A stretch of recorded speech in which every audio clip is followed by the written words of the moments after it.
Now here I'm going to solve example 3.15 of chapter 3 of Gupta and Kapoor. The question says a car is parked among capital N cars in a row. मतलब कि एक हमारे पास रो है जिसमें यहाँ पे places हैं कि कैपिटल N कार्स यहाँ पे पार्क हो सकती हैं. तो ये बोल रहा है A car is parked among capital N cars in a row. कोई भी एक कार थी हमारे पास जिसको हमने मान लीजिए ये कैपिटल N कार्स हैं, इसमें यहाँ पे हमने इसको पार्क किया. हमारी कार ये है. तो यहाँ पे बोल रहा है नॉट एट ईदर एंड, मतलब हमारी जो कार है वो एंड्स पर नहीं पार्क की गई है, किसी बीच वाली प्लेस पे उसको पार्क किया गया है. On his return the owner finds that exactly small r of the capital n places are still occupied. मतलब कि अब ये कैपिटल एन यहाँ पे कार्स थी और साथ में ये भी इसमें इंक्लूड हो गई है कैपिटल एन में, क्योंकि हमने यहाँ पे पार्क कर दिए.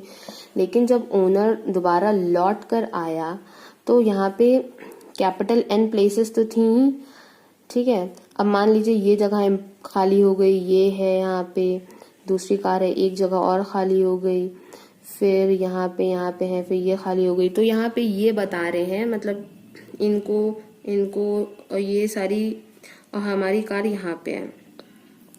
तो ये बोल रहे हैं जब ओनर दोबारा लौट कर आया तो उसने देखा कि एग्जैक्टली आर जो प्लेसेस हैं, मतलब r of the n places are still occupied. मतलब इन कैपिटल एन्स में जो आर प्लेसेस हैं वो अभी भी ऑक्यूपाइड हैं.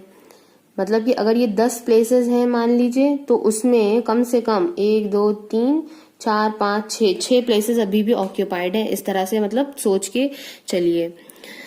तो ये ऑक्यूपाइड है. तो यहाँ पे बोला है what is the probability that other neighbouring places are empty.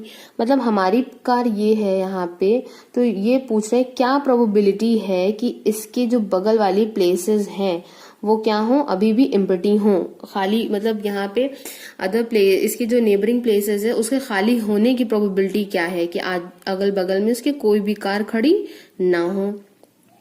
तो इसके लिए देखिए जब ओनर बोला गया कि जब ओनर लौट कर आया तो उसने क्या देखा कि जो r of the n places हैं including the place of owner's car, कि वो अभी भी क्या है, ऑक्यूपाइड है.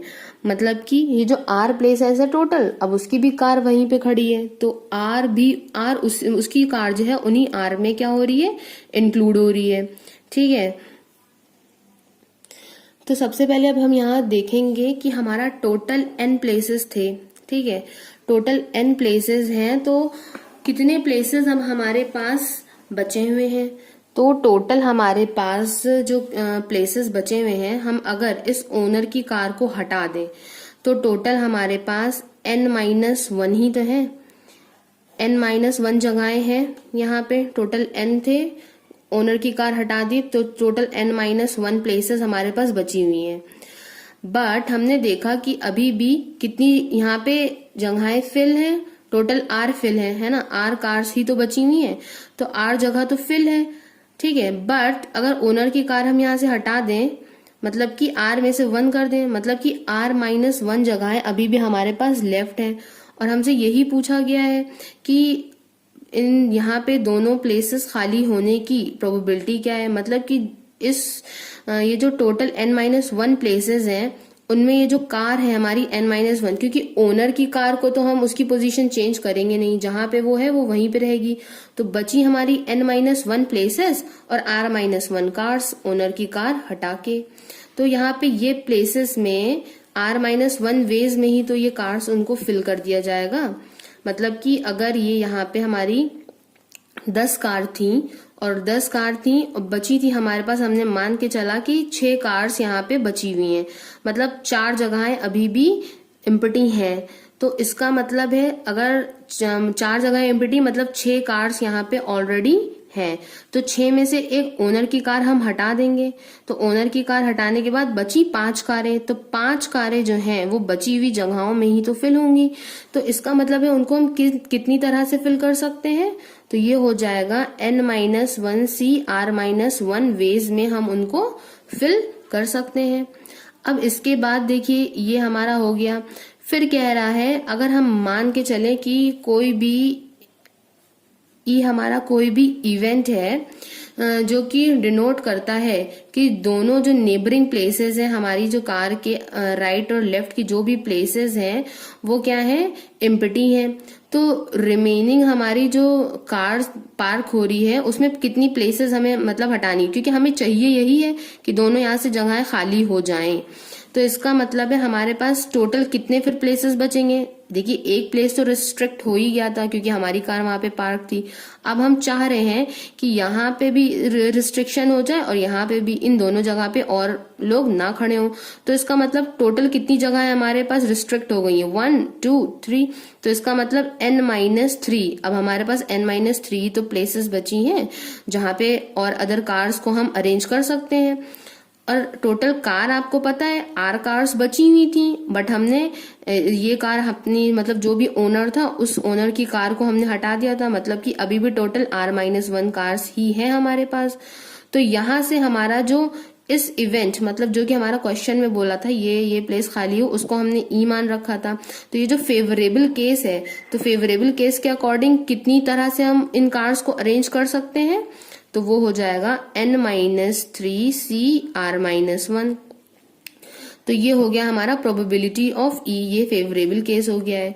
और टोटल नंबर ऑफ केस जो था हमने वो ये निकाला हुआ था, ये है हमारा टोटल नंबर ऑफ केसेस। तो यहां से हमारी जो रिक्वायर्ड प्रोबेबिलिटी है वो हमारी क्या आ जाएगी, ये है हमारा फेवरेबल केस, ये है हमारा फेवरेबल केस। तो रिक्वायर्ड जो प्रोबेबिलिटी है हमारी वो क्या हो जाएगा, फेवरेबल केस, मतलब कि n-3 CR-1 upon n-1 CR-1। अब इसको हम लोग किस तरह से सॉल्व करेंगे, factorial n upon factorial r की जगह पे r-1, फिर फैक्टोरियल n-r होता है, तो ये n -r, आप जब इसको सॉल्व करेंगे तो ये आ जाएगा -2। उसके बाद होल अपॉन, यहाँ पे है फैक्टोरियल n है तो n की जगह पे n-1 factorial whole upon r factorial, तो r-1 फैक्टोरियल, और उसके बाद होगा n-r, तो यहाँ से n-r 1 कैंसिल आउट हो जाएगा। फिर यहाँ से r-1 कैंसिल आउट, और आप जब इसको ब्रैकेट ओपन करके सॉल्व करेंगे तो यहाँ पे इसका आंसर आ जाएगा n-r n-r-1 whole upon n-1 n-2। तो अगर ये आपको समझ में आया हो तो आप लोग प्लीज जरूर बताइएगा। अगर कोई भी कंफ्यूजन हो तो आप लोग कमेंट बॉक्स में क्वेश्चन करके पूछ सकते हैं।